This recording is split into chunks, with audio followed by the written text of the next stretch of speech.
What's up guys? Welcome back dito sa ating YouTube channel. For today's video mga boss, 3 years na itong ating NMAX version 2.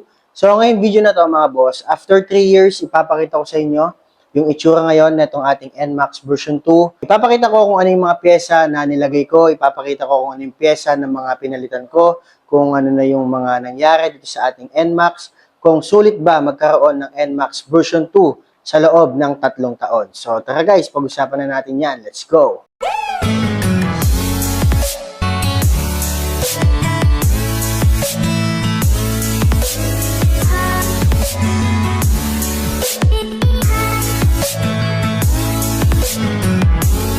So ito na mga boss, ang buong itsura nitong ating NMAX. So naka-racing boy tayo mga boss na kulay white, 6 spokes yan.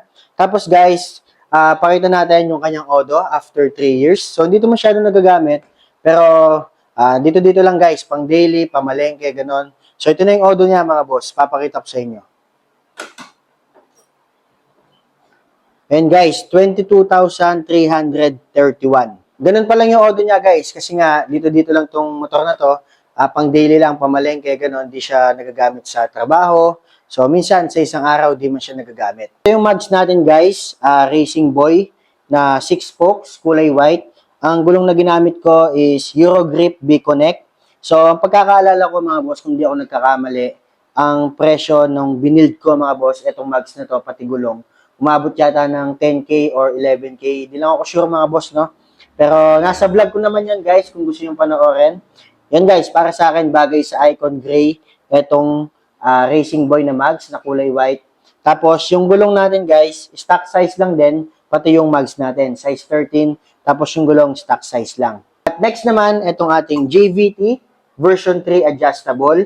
So sa mga vlogs ko mga boss, nag-install tayo ng MT8 pipe, Apido, tapos itong JVT na to mga boss, pangalawa na yan. So, bali, bumili ulit ako guys ng JVT kasi yung unang JVT ko, nagasgas siya dito. So, binenta ko. Tapos, after 1 year yata, bumili ako ulit guys. Sa shock naman natin sa likod guys, ang shock natin, Racing Boy din, MB2 series. Kung di ako nagkakamali, ang size nito is 305mm. Kulay dilaw yung pinili ko para hindi naman, para maiba naman kahit papano yung kulay niya. So, dapat kulay white yan guys. So, naisip ko para medyo iba naman yung kulay niya kasi pati yung footboard matting natin is kulay silver na din, parang sunod sa kulay ng motor natin tsaka yung mags. Iniba ko mga boss yung kulay nitong ating MB2 series na Racing Boy. At ito naman next natin mga boss, kung familiar kayo sa mga product ngayon ng Arm Premium. So sa TikTok lahat nabili to mga boss. Arm Premium radiator cap, ito siya mga bossing, pakita natin. Ito siya mga boss, Arm Premium radiator cap. Tapos, meron tayong Arm Premium neck cover.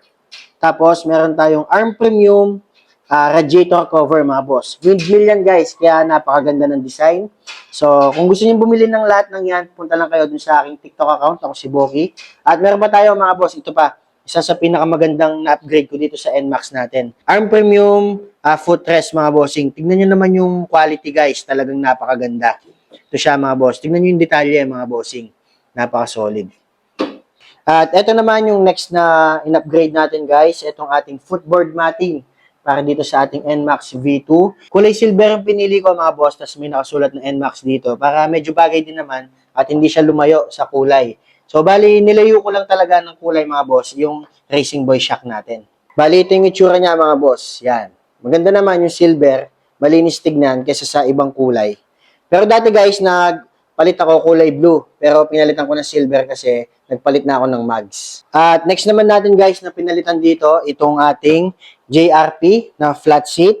So, hindi ko na masabi lahat ng presyo mga boss kasi napakadaming product talaga. Hindi ko talaga matandaan lahat. Pero ito guys, nag-JRP tayo na flat seat. Nagustuhan ko siya kasi yung pagka-flat seat niya mga boss, hindi talaga siya parang wala ng foam. Ito medyo makapal kaya hindi siya masakit sa puwet kapag inuupuan natin mga boss. Itong ating JRP na flat seat. At nagpalit din pala ako ng clear visor dito sa motor natin. Kasi di ba dati kulay black yan. So yung mga gasgas niya mga boss, halatang halata kahit malayo. Halata yung gasgas nitong visor natin. So may nabili din ako guys sa TikTok. Ito, clear visor para dito sa ating NMAX version 2. Ang price nito umaabot yata ng 500 hanggang 600 pesos. Ito pa guys, yung binili natin, Street King Side Mirror version 1. Yan guys, napakaganda niyan, adjustable. Tingnan nyo mga boss. Yan, adjustable yan mga bossing. Pwede siyang nakaganyan na short stem at pwede siyang long stem mga boss. Yan. So, pakita natin yung dalawa mga boss. Ayan na siya guys. So, ganito yung itsura nitong ating Street King Side Mirror version 1 dito sa ating NMAX version 2. Naglagay na din ako ng panel cover. Carbon yung pinili ko mga boss. So, ayan. Dinidikit lang naman yan. Pero dagdag design na rin dito sa ating motor. At ito din yung ating side pocket cover. So, pwede na tayo maglagay ng mga gamit mga boss. At yan, mayroon na din tayong charger. Kahit umuulan guys, pwede na tayo maglagay ng mga gamit dyan. Hindi na mababasa. Kasi meron na tayong cover. At next naman natin mga boss, isa sa pinaka-paborito ko talagang in-upgrade ko dito sa ating NMAX version 2. Itong part na to mga boss, itong CVT natin. All stock pa pala mga boss yung laman nito. Ang pinalitan ko lang, spring, 1,200 RPM parehas, clutch, saka center. Tapos yung flyball natin guys, 1011. So bali lahat, stock, torque drive, at ano lahat yun mga boss, stock pa. At dito mga boss, tinanggalan natin yung mga plastic cover natin. Ang pinalit natin, acrylic mga boss. Tapos ito, yan kulay black. Mabibili din yan mga boss sa TikTok. Tapos ito guys, may pailaw. Di ko lang nilagay kasi hindi ko gusto guys yung may mga ilaw-ilaw. Tapos ito mga boss, yung air filter cover natin, Veloscope. Tapos meron siyang Veloscope dito mga boss. Ito nilagay ko lang to guys. So bali binili ko to, wala pa to. So ito binili ko lang din. Tapos binutasan ko siya dito mga boss. At yan, ganyan yung itsura niya. Nag-upgrade din tayo ng mga bolts, CNC, white bolts. Tapos meron tayong washer para hindi masyadong gumagalaw yung ating cover. So ayan guys, tingnan nyo yung itsura guys. Napakaganda. Kung gusto nyo maging ganyan din mga boss, pwedeng pwede.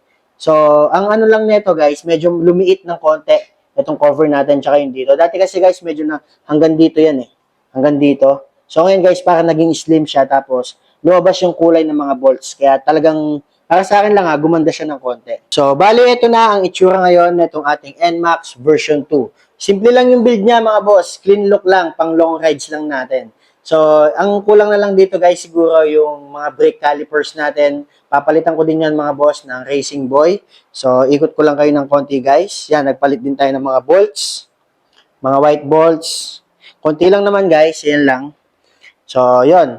Ito naman sa kabila, naka-JVT. At sa dulo ng video na ito, i-montage natin siya para mas makita nyo siya na mas maayos. 3 years na nga itong ating NMAX version 2. Ngayon guys, ano nga ba yung masasabi ko sa motor natin na to? Ang masasabi ko lang mga boss, talagang sulit na sulit guys itong NMAX version 2. Wala talagang pagsisisi magmula nung binili ko to mga boss. Kahit nag-check engine siya mga bossing ng isang beses. Ang naging problema lang nung isang check engine niya is na low bat yung kanyang battery. So, kailangan ng palitan. Nung pinalitan ko, nakabili ako ng diagnostic tool. Ako na lang din nag-delete. So, ngayon guys, all goods na all goods. Kahit isang flat dito sa motor na to. Hindi pa ako naka-experience mga boss yung nagta-travel ka tapos na flat. Hindi pa mga boss. Tapos, sulit na sulit siya kasi compartment-wise, talagang kasya ang isang, kahit half-face helmet, kasyang-kasya na mga boss. Pag namamalengke ka, napaka-ganda. Pag naglo-long ride, yung looks, tingnan nyo naman yung looks mga bossing.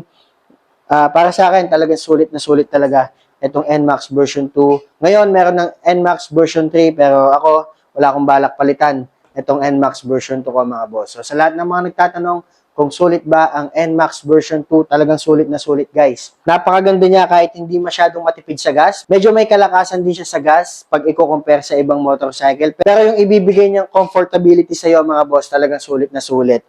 Yung riding position mo, napakaganda. Kahit may angkas ka, hindi ka mahihirapan.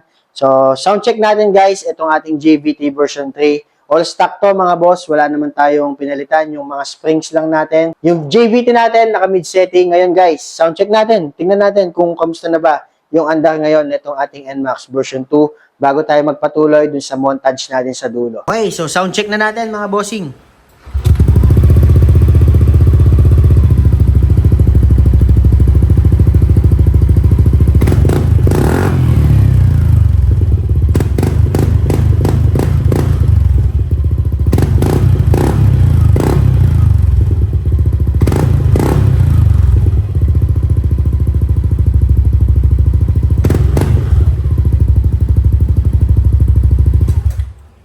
kung mapapansin nyo, hindi siya masyadong maingay kasi naka-mid setting lang tayo.